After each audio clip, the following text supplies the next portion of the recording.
رانی کنگن پور۔ ڈاکٹر عبدال ویلا کی کتاب رستہ سے ایک مضمون پیش خدمت ہے۔ رانی کنگن پور۔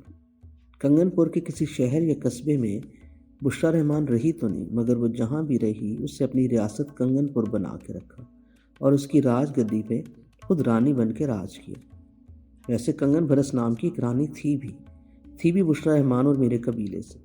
وہ رانی بورے والا کے مضاف میں ایک قدیم درگاہ کے بزرگ حاجی شیر دیوان صاحب چاولی سرکار کی چہیتی بہن تھی۔ کہتے ہیں بابا حاجی شیر برصغیر پاک و ہند کے قدیم ترین ولی ہیں، جنہوں نے اپنی جوانی کے دنوں میں امام عالی مقام حضرت امام حسین رضی اللہ تعالیٰ عنہ کے دست مبارک پر بیعت کر کے اسلام قبول کیا تھا۔ اس بیعت مقدس کے لیے وہ اپنی راج گدی سے ہزاروں میل دور چل کے عرب کے رہ گزاروں میں گئے۔ 40 سال وہیں رہے۔ جب عمر 95 سال کے لگ بھگ تھی تو عرب سے دیبل کی طرف آنے والی محمد بن قاسم کی فوج کے ایک سپاہی بن گیا۔ چونکہ حاجی شیر دیوان صاحب کا آبائی علاقہ یہی تھا جہاں ان کا مزار ہے، ملتان کی مسلمانوں کے ہاتھ فتح کے بعد وہ ملتان سے 85 میل دور اپنی راجدھانی میں آئے۔ اس وقت تک ان کے راجپوت بہن بھائی پرانے قدیمی مذہب کے تھے۔ انہیں مسلمان کے حلیے میں دیکھا تو انہیں شہید کر دیا۔ حاجی شیر راجکمار جب شہید ہوئے تو ان کی عمر 100 برس کے لگ بھگ تھی۔ ان سے دلی محبت کرنے والی ان کی بہن بھی راجکمار حاجی شیر کے اندر کے اجالے کو دیکھ کے کلمہ گو ہو چکی تھی۔ کہتے ہیں ادھر حاجی شیر کے بوڑھے ناتواں مقدس جسم سے شہادت کا مقدس خون نکلا، اسی لمحے آسمان کے بادلوں نے وہ رنگ چرا کے سرخ آندھی میں بدل دیا۔ پھر ایک زلزلہ آ گیا۔ پوری بستی جو اونچے ٹیلے پہ آباد تھی گھائل دل کی کپ کپاتی دھڑکن کی طرح لرزی اور ساری کھڑی سجی راجدھانی کی اینٹ سے اینٹ بچ گئی۔ یہ بھی سنا ہے کہ زلزلہ آنے سے چند سال پہلے ہی محل کی بالکونی پہ رانی کنگن بھرس کھڑی تھی۔ حاجی شیر کی شہادت کا واقعہ اس کے سامنے ہوا۔ وہ ایسی دل گرفتہ ہوئی کہ محل کی بالکونی سے نیچے حاجی شیر کے شہید ہوئے جسد پاک کے پاس آ گئی۔ پہلے لال آندھی ابھری، پھر زلزلہ آ گیا۔ محل کے درباری، راج پاٹ سے جڑے اہلکار اور بستی کے لوگوں کو یہ سمجھنے میں دیر نہ لگی کہ قدرت کا یہ انتقام حاجی شیر کے قتل ناحق سے ہوا۔ زلزلے کے بعد جو تھوڑے بہت راجا کے لوگ بچ گئے انہیں حاجی شیر کے مقتل کو ان کا مزار بنا دیا۔ مزار کے ساتھ ہی ایک چوبی چوکھٹے کے اندر رانی کنگن بھرس کو دفنا دیا گیا۔ یہ ساری تفصیل میں اس لیے جانتا ہوں کہ میرے والدین کا مزار بھی وہیں پہ حاجی شیر دیوان صاحب کے مزار کے مقابل ہے۔ یہ وہی جگہ ہے جہاں بابا فرید پیدا ہوئے۔ اسی قبرستان کے اندر آج بھی وہی کنواں موجود ہے جہاں بابا فرید گنج شکر نے چلہ معکوس کیا۔ وہیں پہ بابا گرو نانک جی نے بھی کچھ وقت گزارا اور سکھوں کے عہد میں وہاں ایک یادگار گردوارہ بنایا گیا۔ اسی مقام پہ ملتان کی فتح کو جاتے سمے محمود غزنوی نے بھی ڈیرا ڈالا اور وہاں ایک مسجد بنائی جس کے آثار آج بھی وہاں موجود ہیں۔ اتنی اہم تبرکات کے باوجود وہ جگہ لوگوں کی نظر سے دور ہے۔ سال ہر سال گزر گئے، صدیاں بیت گئیں، اسی قبیلے کے لوگ ادھر ادھر ہو گئے۔ ان میں ایک گھرانہ بہاولپور شہر کے اندر ملتانی دروازے کے پاس ایک حویلی میں جا آباد ہوا۔ وہ حویلی بشریٰ رحمان کے باپ کی تھی۔ بشریٰ رحمان کے باپ حکیم عبد الرشید نواب آف بہاولپور کے چہیتے سرکاری حکیم تھے۔ دربار سے منسلک تھے، راج پاٹ کا حصہ تھے۔ اونچی لمبی حویلی، ان گنت کمرے، حجرے اور دالان، مردانہ جاؤ حشم کا علاقہ ایک طرف، دوسری طرف زنان خانہ، درمیان میں چھوٹی اینٹوں کی پھول پتیوں سے بنا صحن، صحن کے کناروں پہ خوش رنگ پھولوں بھری کیاریاں، گملے، درمیان میں فوارے اور فواروں کی فوار میں کچے رنگوں سے سجی اڑتی تتلیاں، پچھواڑے میں پائیں باغ، باغ میں پھول اور بلبلیں۔ حویلی کا اونچا چوبی دروازہ تھا، دروازے کے اندر وسیع ڈیوڑی، ڈیوڑی کے ساتھ کئی استبل، گھوڑے گھوڑیوں کے ہنہنانے کی آوازیں، شاہی حکیم کی سجی سجائی بگی، مردانہ حصے میں ملاقاتیوں کی قطاریں، زنان خانہ نت نئے پکوانوں سے خوشبو سے بھرا، متنجن، بریانی، آبدار موتی پلاؤ، نرگسی کوفتے، ریشمی کباب، سترنگی ترکاریاں، پستے اور بادام کی کھچڑیاں، مربے، اچار، چٹپٹی چٹنیاں۔ باورچی خانے کی خوشبو پوری حویلی میں دندناتی پھرتی۔ اسی مہک کے ساتھ مردانے سے آتی حکیم صاحب کے طب کی مخصوص صحت افروز خوشبوئیں، مفرہ بو علی سینہ، خمیرہ گاؤ زبان، مروارید، عنبر اشرف، کن اور کیوڑے عجیب سما بن جاتا۔ حویلی تھی بھی نرالی، جو بھی دروازوں پہ نقش و نگار بھرے چھجے، ملائم لکڑی کے پھول بوٹوں سے مزین بالکونیاں، محرابی دروازے، دروازوں پہ خس کی چکے، کمرے کی چھت پہ ڈوری سے باندھ کے ہلا ہلا کے ہوا دینے والے پنکھے، ننگی گوری پنڈلیوں میں جھانجریں باندھ کے چھم چھم دوڑتی پھرتی کومل مد بھری کنیزیں، اور اجلے موتیوں جیسے کانچ کے بنے کم عمر بال کے، جو وہ عہد گزشتہ کی اچھوتی انہونی تصویر تھی، جس کے ایک نقرئی پنے پہ بشریٰ رحمان نے آنکھ کھولی۔ آنکھ کیا کھولی، ساری حویلی کے کمکموں کی روشنی کو گم کر دیا۔ بشریٰ رحمان پہ خدا مہربان نکلا۔ اس کے گورے سفید اجلے ملائم چہرے پہ جو کاغذی بادام کی میٹھی گری جیسی آنکھیں رکھیں، ان میں حویلی کے سارے کمکموں کی ضیاء یک بارگی میں مقید کر دی۔ جو اس پری چہرہ بچی کو دیکھتا، اسے حویلی کا ہر کمکمہ بجھا بجھا لگتا۔ مسکراتی تو جیسے گھنگرو بجتے، اٹکیلیاں کرتی تو باغ کے غنچے چٹکتے۔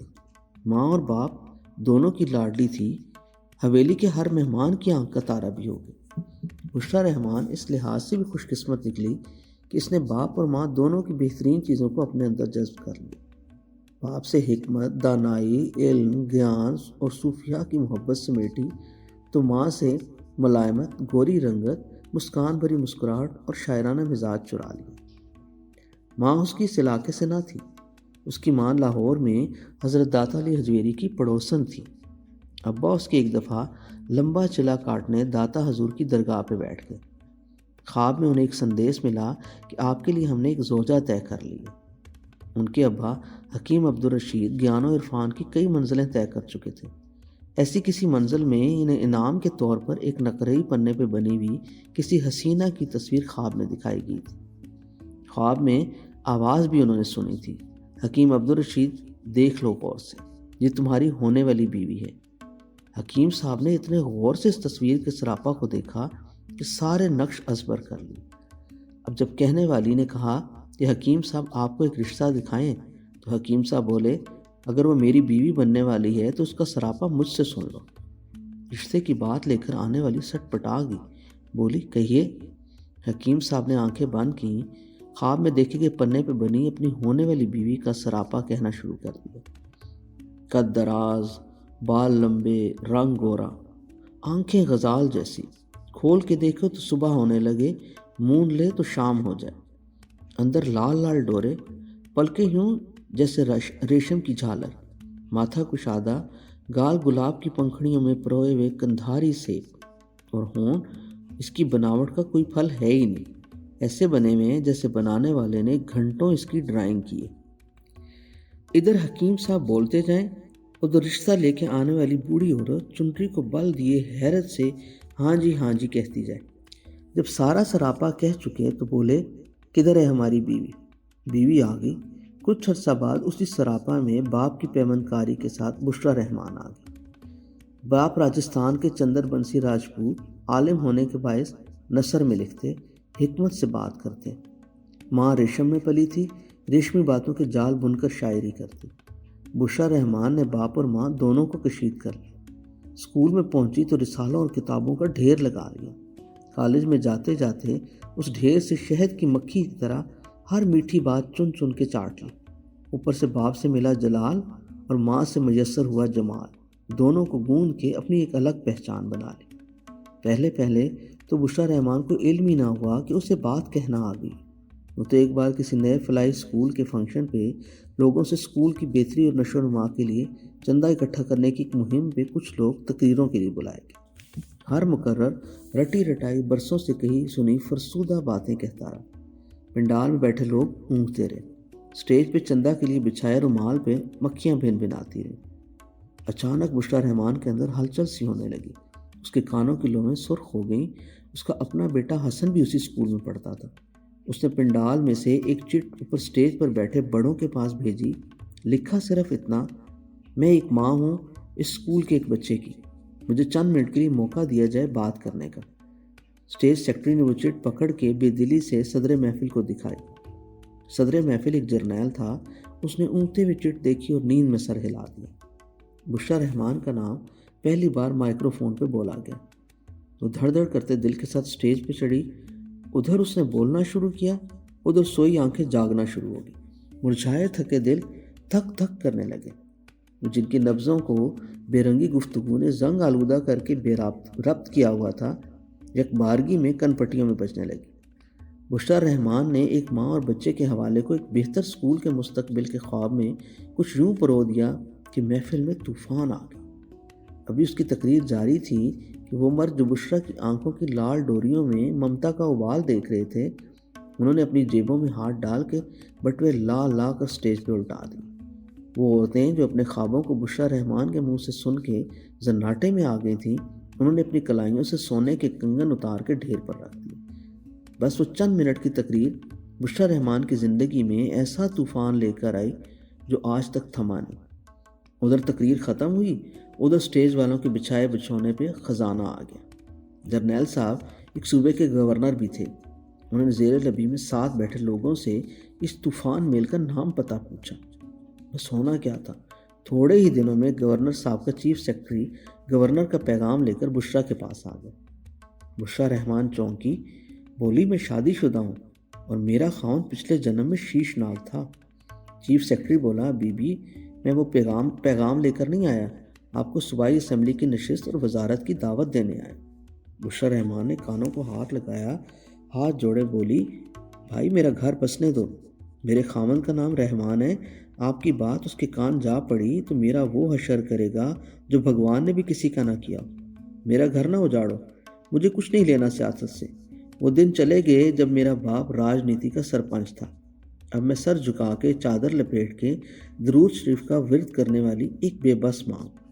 بس میرا ایک بھائی سرفرا ہے، وہ ادیب ہے، چھپے علوم کا ماہر ہے، احمد غزالی، مگر وہ مرد ہے، دلیر ہے۔ میں عورت ہوں، مجھے بس اپنے بچے پالنے۔ چیف سیکرٹری کہے، میڈم اس ملک کے بچے بھی تو آپ کے ہی ہیں۔ بشریٰ رحمان کہے، میں ان بچوں کو کیسے اپنا مانوں جب میرا خاوند ان کا باپ نہیں۔ بھائی تم جاؤ، کہنے کو وہ چلا گیا، مگر انہوں نے بشریٰ رحمان کا پیچھا نہیں چھوڑا۔ ایک بار کہیں آس پاس کے 2 پنڈالوں میں 2 جلسے تھے۔ ایک میں بشریٰ رحمان کے ایک رشتہ دار کا جلسہ تھا، دوسری طرف بہت بڑا لیڈر پہنچا ہوا تھا۔ وہ لیڈر شہید ذوالفقار علی بھٹو تھا۔ امن کے دن تھے، دونوں جلسے ساتھ ساتھ ہوتے رہے، دونوں طرف کی باتیں دونوں طرف سنی جاتی رہیں۔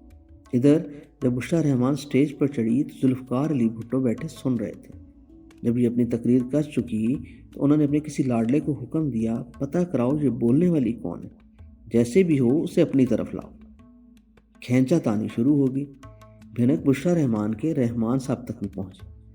انہوں نے ایک دن کمرے کا دروازہ زور سے بند کیا، اندر سے کنڈی چڑھائی، پھر آستین چڑھائی، آنکھوں میں چولہے کے انگارے اگائے، منہ سے نکلتی جھاگ کو الٹے ہاتھ کی پشت سے پونچھا اور کونے میں دبکی کھڑی میمنی کی طرح سہمی ہوئی بشریٰ رحمان کو انگلی کے اشارے سے قریب بلائے۔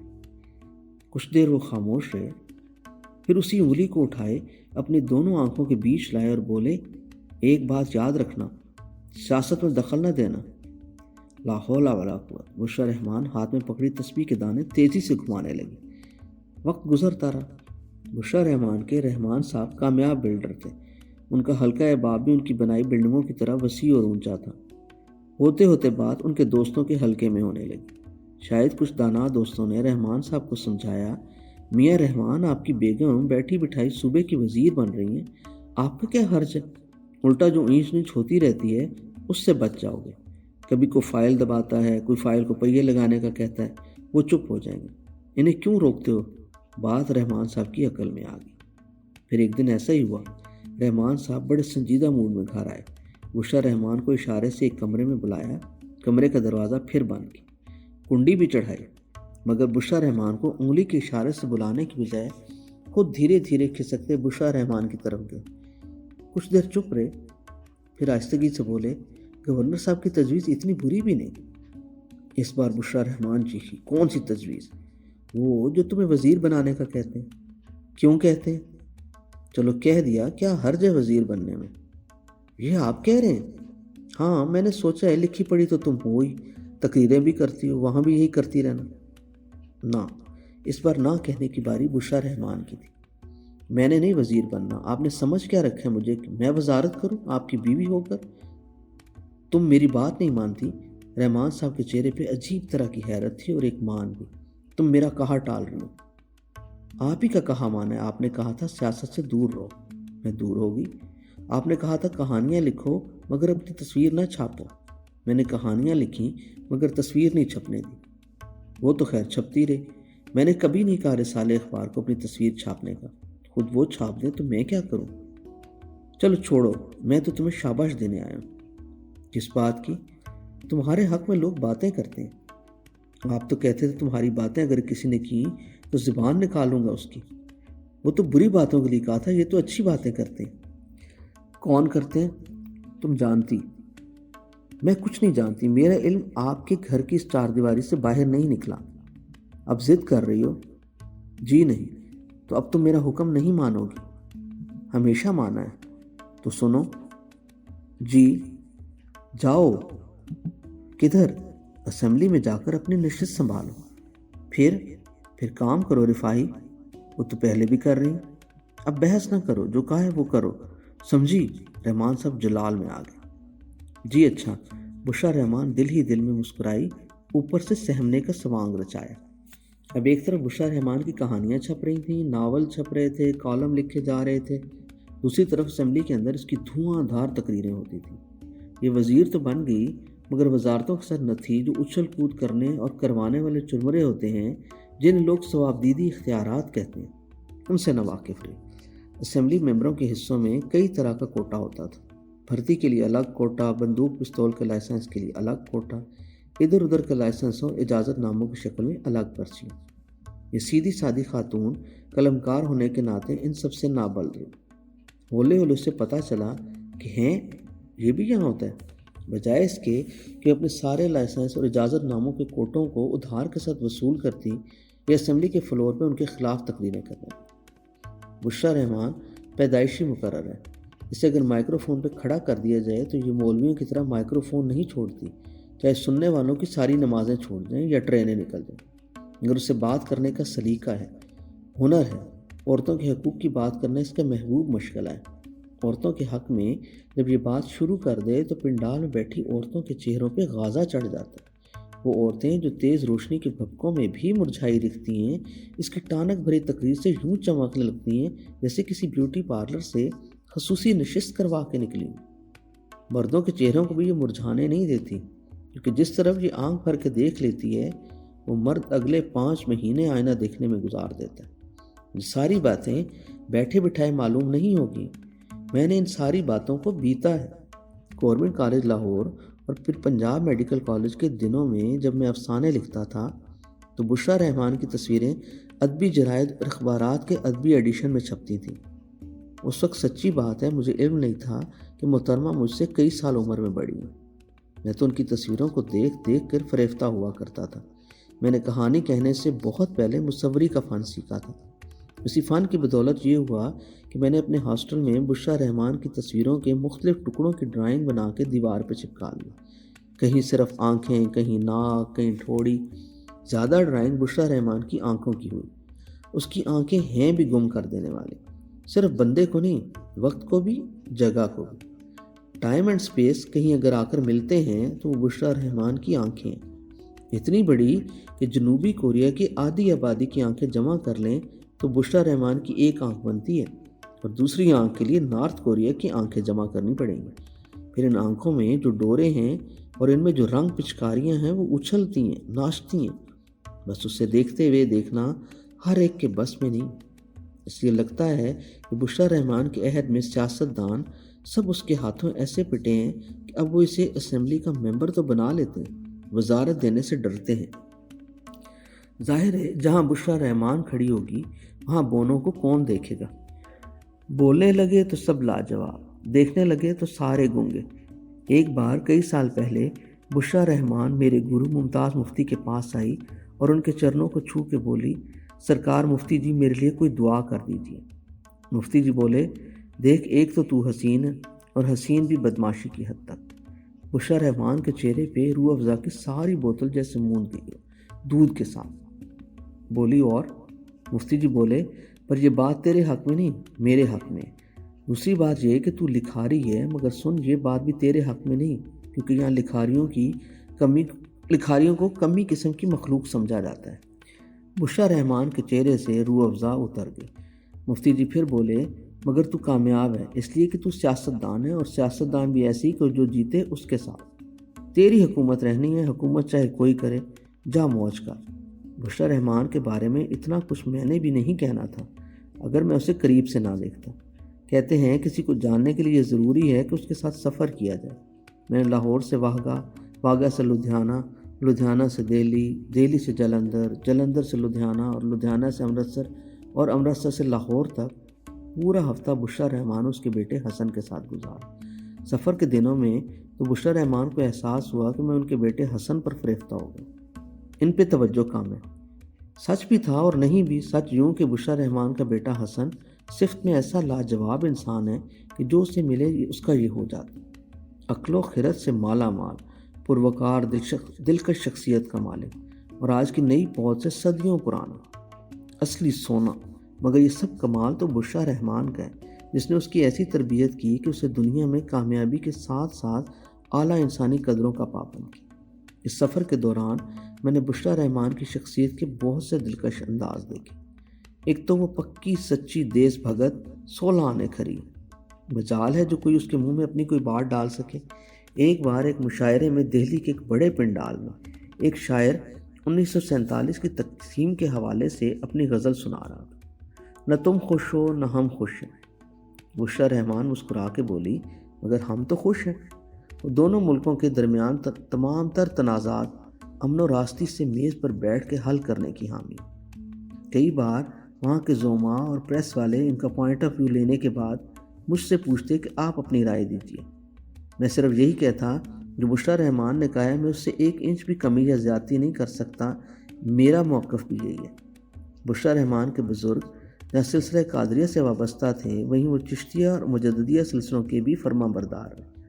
دہلی سے لدھیانہ آتے ہوئے راہ میں سرہند شریف آتا ہے. وہیں مجدد الافسانی کا مزار ہے. بشریٰ رحمان کہنے لگی میرے ابا کئی مہینے مجدد صاحب کے دربار پہ چلا کاٹتے رہے. آخر خرقہ پایا اور آ گئے. میرا دل خود بھی چاہتا تھا کہ سرہند رکیں اور مجدد صاحب کو سلام کریں مگر سفر کی تھکن ایسی غالب تھی کہ ہر کوئی جلد سے جلد لدھیانہ پہنچنے کا خواہش مند تھا.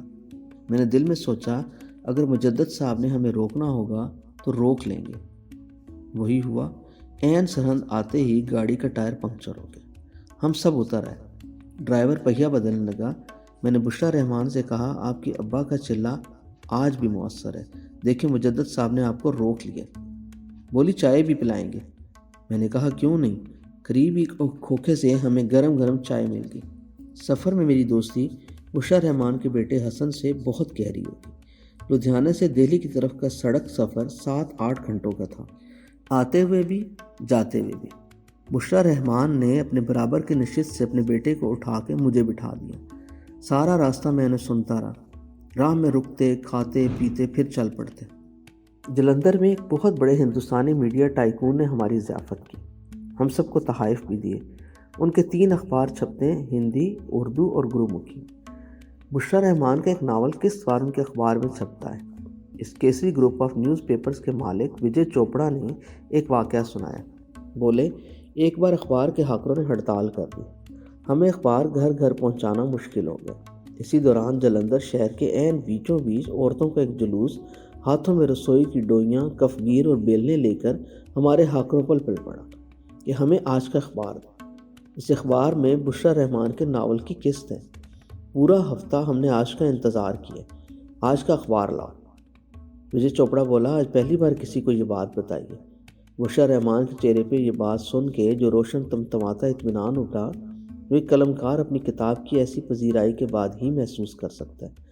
دوسرے سب بھی مسکرانے لگے اور داد دینے کے انداز میں بشریٰ رحمان کو تکتے گئے. وجے چوپڑا ڈاکٹر کیول دھیر سے کہنے لگے اگلے سال میں یہاں ایک میگا میڈیا فیسٹیول کر رہا ہوں. پاکستان سے میرا ارادہ ہے 2 مہمانوں کو بلانے کا. ان دونوں کی خطے کے امن کے لیے بڑی خدمات ہیں. سب غور سے سننے لگے. وجے چوپڑا بولا، ایک تو آپ کے نواز شریف ہیں، انہوں نے ہمارے اٹل بہاری واجپئی جی کے ساتھ امن کے لیے بڑی سنجیدہ کوشش کی تھی۔ سب نے سر ہلایا۔ دوسرے ابدال بیلا ہیں جنہیں میں بلانا چاہتا ہوں۔ میں ہکا بکا رہ گیا۔ وجے چوپڑا میری طرف اشارہ کر کے ڈاکٹر کیول دھیر سے بولے، انہوں نے صدیوں کے اتہاس اور ہمارے قدیمی کلچر کے حوالے سے جو دنیا کا سب سے بڑا شاہکار ادبی ناول لکھا ہے، جسے آپ نے ہندی کے کالم میں ڈالا ہے، ان کی یہ خدمات بھی کبھی بھلائی نہیں جا سکتی۔ میں دل ہی دل میں پریشان ہو گیا۔ نواز شریف صاحب نے تو شاید میرا ناول دیکھا بھی نہ ہو، مگر انڈیا کے سابق وزیر اعظم آئی کے گجرال صاحب نے دہلی میں مجھے اور بشرا رحمان کو اپنے گھر 5 جنپت نیو دہلی میں چائے پہ بلایا۔ 92 سال کی عمر میں وہ ایک نحیف، کمزور اور بیمار آدمی تھے، مگر چونکہ خود صاحب کتاب اور ایک عالمی علمی شخصیت ہیں، اسی لیے شاید ان کے دل میں ادیبوں کی عزت ہے۔ 3 گھنٹے تک میں اور بشرا رحمان ان کی اسٹڈی میں ان کے ساتھ رہے۔ اس دوران انہوں نے میرے ناول دروازہ کھلتا ہے سے کچھ اقتباس بھی مجھ سے سنا۔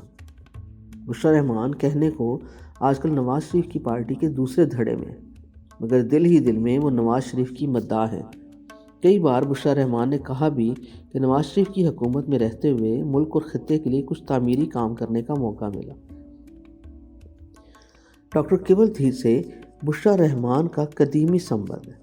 ڈاکٹر کیول دھیر بشرا رحمان کو اپنی بہن مانتے ہیں اور یہ انہیں بڑے بھائی کا درجہ دیتی ہے۔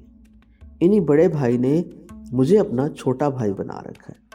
انہوں نے ہی میرے ناول دروازہ کھلتا ہے اور 6 ناولوں کو ہندی میں ترجمہ کیا۔ میری لکھی ایک ایک لائن کو کئی بار پڑھا اور پھر اسے ہندی کے کالم میں ڈالا۔ یہ سارے ناول لاہور کے سنگ میل پبلشرز نے ہی چھاپ دیے۔ یوں اس ناول دروازہ کھلتا ہے کہ دنوں میں دونوں ملکوں میں برسوں سے بند دروازہ کھلنے کا سمے آ گیا۔ واپسی پہ ہم سب کو چھوڑنے ڈاکٹر کیول دھیر ساتھ آئے۔ راہ میں امرتسر میں ہم کچھ دیر گولڈن ٹیمپل کی یاترا کے لیے رک گئے۔ واہگہ پہنچے تو دروازہ بند ہو گیا تھا۔ ڈاکٹر کیول دھیر محبت کے دیوتا ہے۔ کمر کا آپریشن ہو چکا ہے، دل کا پرانا عارضہ ہے، شوگر کی تکلیف ہے، عمر 84 سال ہے، مگر وہ بھاگے ادھر سے ادھر پھرتے رہے، آخر تھک کے بیٹھ گئے۔ بولے، ابدال لگتا ہے آج دروازہ نہیں کھلتا، واپس امرتسر جانا پڑے گا۔ میں نے تھپکی دی اور کہا، نہ بھاجی، دروازہ کھلتا ہے کہ مصنف کے لیے دروازہ بند نہیں ہوتا، انشاءاللہ کھل جائے گا۔ ہندوستان بارڈر والے بھی اپنی جگہ سچے تھے۔ 65 سال سے چلا آتا قانون تھا، سپہر 3 بجے جب دروازہ ایک بار بند ہو جائے، دونوں طرف کی پریڈ شروع ہو جائے، تو پھر یہ صرف اگلے دن ہی کھلتا ہے۔ آخر ہندوستان والوں نے شرط رکھی کہ اگر پاکستان کی طرف سے اجازت مل جائے تو ممکن ہے کہ دروازہ کھلتا ہے۔ مجھے علم تھا پاکستان بارڈر پہ جو اس وقت انچارج تھا وہ میری کتابوں کا مداح تھا۔ ادھر سے آتے سمے اس نے بہت محبت سے مجھے رخصت کیا تھا۔ میں نے انڈین کرنل کو کہا، آپ ہماری طرف یہ پیغام بھیجیں کہ دروازہ کھلتا ہے، ایک مصنف ابدال بیلا کو واپس آنا ہے، دروازہ کھولیں۔ تھوڑی دیر بعد پاکستان کی طرف سے کئی لوگ دروازہ کھولنے پہنچ گئے۔ ہندوستان کی طرف سے بھی کوئی مشکل نہ آئی۔ طے ہو گیا کہ دروازہ کھلے گا، مگر پہلے طے شدہ پریڈ ہو جائے۔ وہ پریڈ ہم نے ہندوستان کی طرف بیٹھ کے دیکھی۔ بشرا رحمان، ان کا بیٹا حسن، ڈاکٹر کیول دھیر اور ہندوستانی کرنل، ہم سب کو پنڈال میں خواتین کمانڈو سولجر کے حلقے میں گارڈ آف آنر دیتے ہوئے لایا گیا اور VIP کرسیوں پہ ہمیں بٹھا کے پریڈ دکھائی۔ اس وقت میرے سامنے پاکستانی اور ہندوستانی سپاہی پریڈ کر رہے تھے۔ ایک طرف پاکستانی کراؤڈ نعرے مار رہا تھا، پاکستان زندہ باد، اور ہم دوسری طرف جے ہند کہنے والوں کے سب سے اگلی قطار میں بیٹھے تھے۔ میرے کوٹ کالر پہ پاکستان کا سبز ہلالی پرچم لگا ہوا تھا۔ جب دروازے کے دوسری طرف سے آواز آتی پاکستان، تو میں ہندوستان کی طرف بیٹھا ہاتھ اٹھا کے کہتا، زندہ باد۔ ہندوستان کا سارا کراؤڈ مجھے پلٹ کے دیکھتا۔ جب ہندوستان کے سپاہی بھی اپنی خوبصورت ڈرل کرتے سمے ہمیں داد طلب نظروں سے دیکھتے، میں دل کھول کے تالیاں بجاتا۔ پریڈ ہو گئی، دونوں طرف کے لوگ پلٹنے لگے، اور پھر وہ ہوا جو پچھلے 65 سال میں کبھی نہ ہوا تھا۔ بند دروازہ کھلتا ہے۔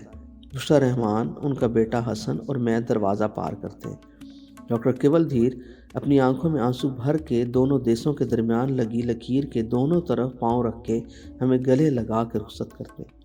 ہم پاکستان کی سرزمین پہ پاؤں رکھتے ہیں۔ واہگہ بارڈر پہ جب بشرا رحمان اپنے بیٹے حسن کے ساتھ، جسے میں محبت سے سینیٹر کہتا ہوں، رخصت ہونے لگی تو میں نے ان سے کہا، بشرا جی، جیسے ہندوستان میں اتنی قربت سے ملتی رہی ہیں، ایسے ہی کبھی کبھار پاکستان میں بھی مل لیجیے گا۔ وہ جی کھول کے مسکرائی۔ حسن کہکے سے ہنسنے لگا، لیکن بات وہی ہوئی۔ ہندوستان سے لوٹے سال ہونے کو آیا، کہنے کو کئی بار ٹیلی فون پہ بات ہوئی، لیکن اس سے ملاقات نہ ہو پائی۔ لگتا ہے کبھی ملک سے باہر کسی اجنبی دیش میں ان سے دوسری تفصیلی ملاقات ہوگی۔ رانی کنگن بھرس اور بابا حاجی شیر کی درگاہ کو ان نے کنگن پور تو سمجھا ہے، مگر کافی عرصے سے ادھر بھی ان کا جانا نہیں ہے۔